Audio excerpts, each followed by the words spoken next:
Hard to say which joke about the elections was funniest. Could have been comedian admitted liar Rush Limbaugh, welcoming the Democrats as liberators because they had relieved him of the burden of lying to his audience, giving them propaganda even he didn't believe.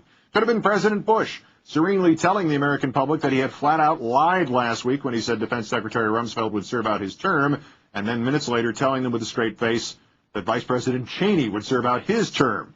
Regardless, in our number one story in the countdown tonight, it was quite a week for the funny men, even the ones who are too deadpan to get the big guffaws like Stephen Colbert or Mr. Bush.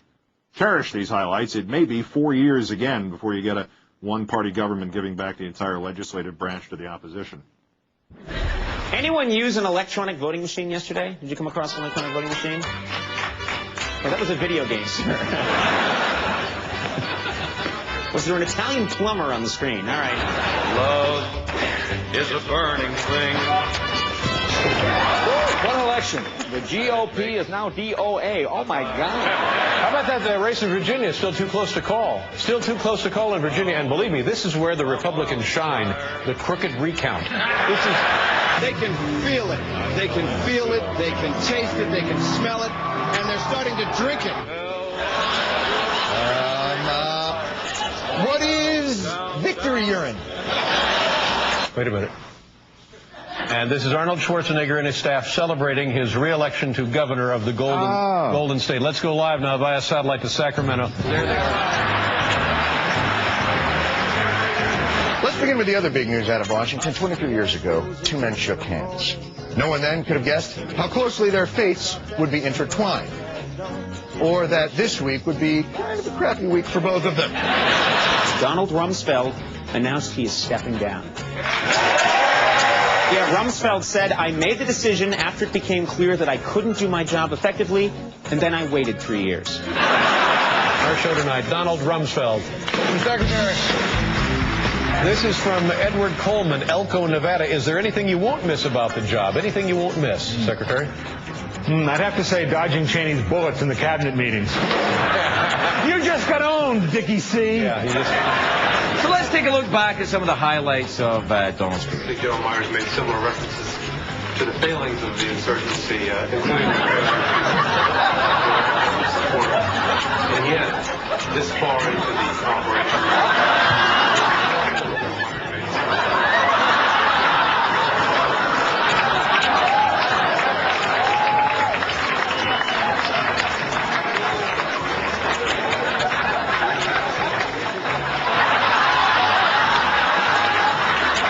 President Bush had a date today with our next Speaker of the House, Democrat Nancy Pelosi. They went to lunch. Madam Speaker dined on chicken cordon bleu and asparagus spears, while the president enjoyed his usual Lunchables and a big plastic mug of Sunny D. Mr. President, thank you! Now, the day before the election, you predicted the GOP would keep a majority in both houses.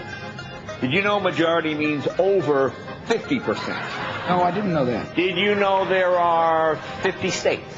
No, I did not. Now, I heard that before the election you were campaigning in Texas. Which is different from Vietnam. Yes, it is. You're excited today. Is there some sort of noise that you could think of, maybe a vocalization, that would convey your excitement over your victory? And go ahead and make that noise, and I promise I won't replay it.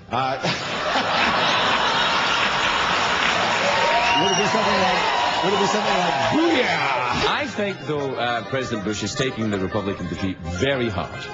There have been rumors that he's drinking again.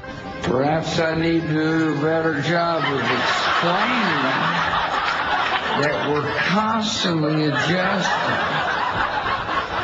And to this fresh perspective of what the American people are today. It's been a tough 24 hours. I know, yes, sir. I imagine it would be. I mean, I thought Brittany really loved Keith Phillips. Yeah. I really did. They've seen men for each other. You had something special. Yeah, something special. Well, sir, no, I'm talking about, of course, the elections. Oh, yeah, how'd those turn out? Oh, well, I hate to tell you, it's not good. Yeah, your party has lost control of the House of Representatives and the Senate. Oh, man. Do we still control Fox News? Yeah, we still have that. Yeah, that's comforting. As General Powell once said, maybe it applies to Fox. You broke it, you bought it.